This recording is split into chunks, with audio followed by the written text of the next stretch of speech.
هي الحلقات تحفظني بآيات من القرآن، هي الحلقات تملأني بحب المصطفى العدنان، هي الحلقات تحفظني بآيات من القرآن. اعوذ باللہ من الشیطان الرجیم، بسم اللہ الرحمن الرحیم۔ ناظرین کرام، السلام علیکم ورحمۃ اللہ وبرکاتہ۔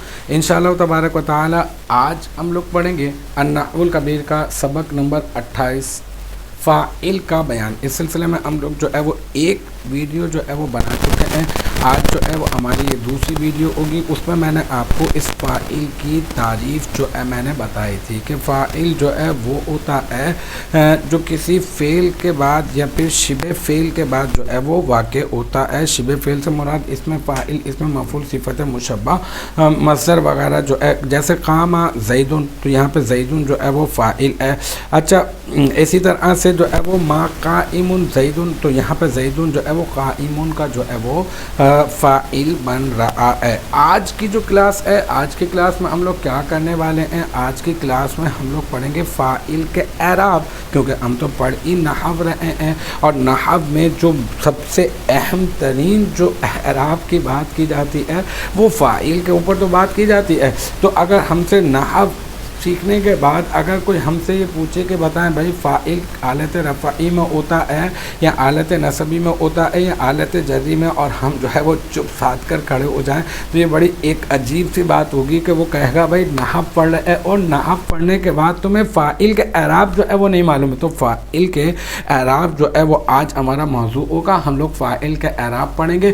تو یاد رکھ لیں کہ فاعل کے جو اعراب ہیں وہ یہ یاد رکھ لیں کہ فاعل ہمیشہ مرفوع ہوتا ہے، حالت رفعی میں ہوتا ہے۔ جیسے قام زیدن، زیدن حالت رفعی میں ہے۔ جاء حمزۃ، اس میں جاء فعل ہے اور حمزۃ فاعل ہے، اور حمزۃ حالت رفعی میں ہے، ٹھیک ہے نا۔ اسی طرح سے ضرب بکرن زیدن، تو ضرب فعل ہے اور بکرن جو ہے فاعل ہے، تو یہاں پر بکرن حالت رفعی میں ہے۔ تو فاعل کے اعراب کی اگر بات کی جائے تو فاعل جو ہے وہ ہوتا ہے کس حالت میں؟ حالت رفعی میں۔ تو فاعل ہمیشہ مرفوع ہوتا ہے۔ اب آپ یوں کہ فاعل ہمیشہ مرفوع ہوتا ہے، فاعل ہمیشہ مرفوع ہوتا ہے، اس طرح سے آپ 2-4 مرتبہ یاد کر لیں تو آپ کو یاد ہو جائے گا۔ ہاں، اب جو اس کے آگے کی بات ہے بنیادی طور پہ تو آپ نے یاد رکھ لیا کہ فاعل ہمیشہ مرفوع ہوتا ہے، لیکن یہ بھی یاد رکھ لیں کہ کبھی تو ایسا ہوتا ہے کہ ایک تو ہے فاعل کا مقام، فاعل کی جگہ۔ جو فاعل کا مقام ہے، جو فاعل کی جگہ ہے، اس کو ہم لوگ کہتے ہیں، مطلب ویسے جگہ کو مطلب مطلقاً ہم لوگ کہتے ہیں محل، جگہ کو، مقام کو ہم لوگ کہتے ہیں محل۔ اچھا، فاعل کا جو مقام ہے اور فاعل کی جو جگہ ہے اس کو ہم لوگ کہیں گے کہ یہ محل فاعل ہے، یعنی فاعل کا محل ہے، فاعل کے آنے کا مقام ہے۔ اور فاعل کے آنے کا جو مقام ہے تو اس کا مطلب یہ کہ یہاں پر فاعل حالت رفعی میں ہوتا ہے۔ تو اب ہمیں یہ معلوم چل گیا کہ محلاً جگہ کے اعتبار سے فاعل جو ہے وہ ہوتا ہی حالت رفعی میں ہے۔ کبھی تو ہم لوگ دیکھتے ہیں کہ لفظی اعتبار سے دیکھیں تو لفظوں کے اندر ہمیں وہ رفع نظر آ رہا ہوتا ہے، اور کبھی ہمیں وہ رفع لفظوں میں نظر نہیں آ رہا ہوتا۔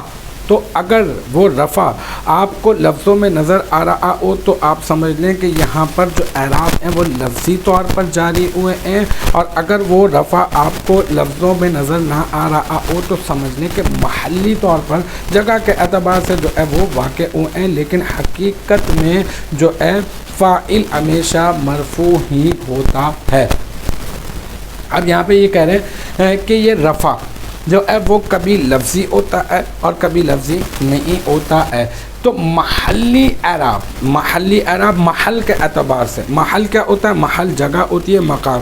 اگر دیکھیں تو یہ محل جو ہے وہ ہے تو یہ جگہ ہی اعراب کے آنے کی رفع ہے، یعنی یہاں پر جو بھی آئے گا وہ حالت رفعی میں ہوگا، لیکن لفظوں میں نظر نہیں آ رہا۔ تو اب یہاں پہ محلی اعراب کی صورت میں کیا ہوتا ہے؟ اس پر کسرہ آتا ہے۔ اگر اس پر محلی اعراب جاری ہو، لفظی اعراب جاری نہ ہو فاعل کے اوپر، تو فاعل کے اوپر آتا ہے کسرہ، اور فاعل پر کسرہ آنے کے مختلف جو ہے وہ اسباب ہیں. 3 اسباب ہیں جو میں آپ کو بتا رہا ہوں.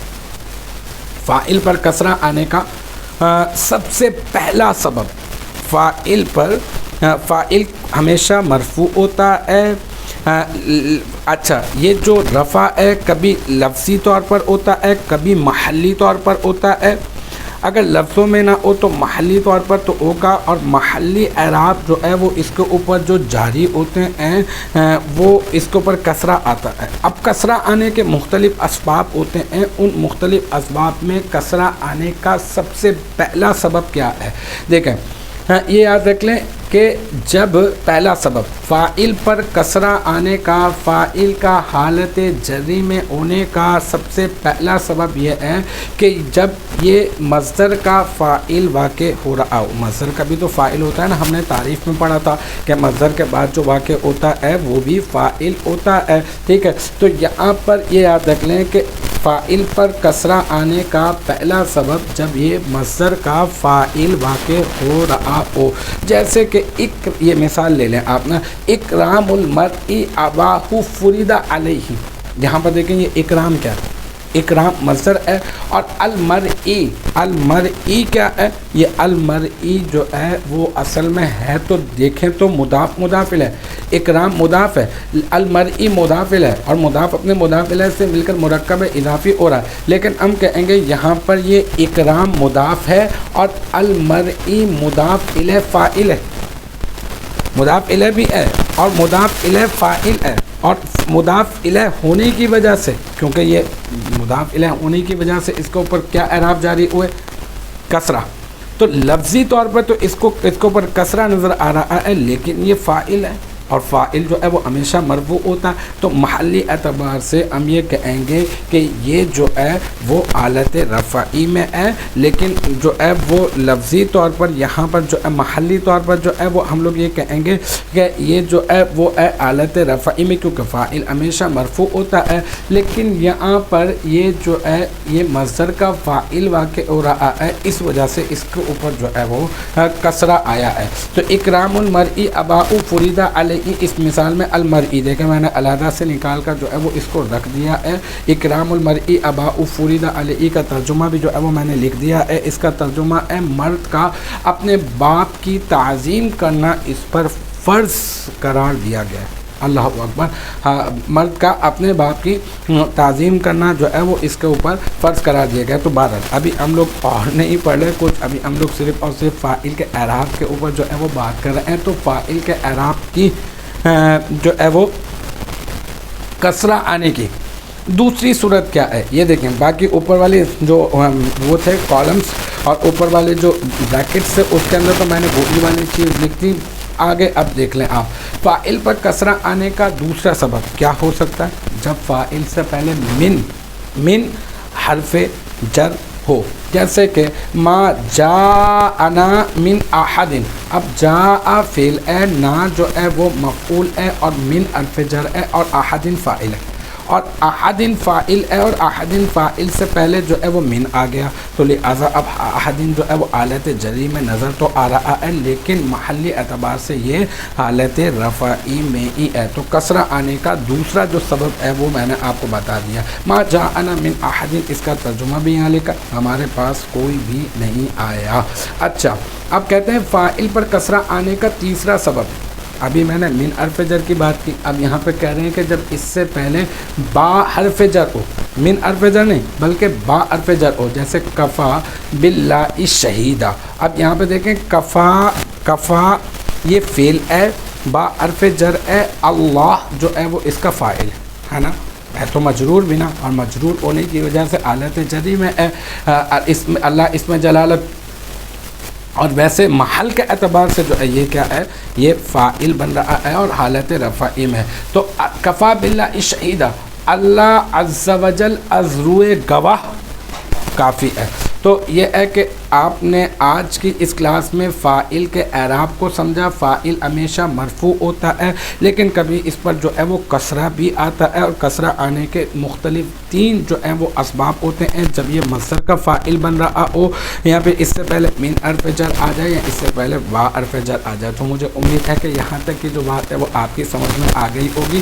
انشاءاللہ تبارک و تعالی نیکسٹ ٹائم اگلی ویڈیو اگلی کلاس کے ساتھ ملاقات ہوگی. جب تک آپ اپنا بہت خیال رکھیے گا. وآخر دعوانا ان الحمد للہ رب العالمین.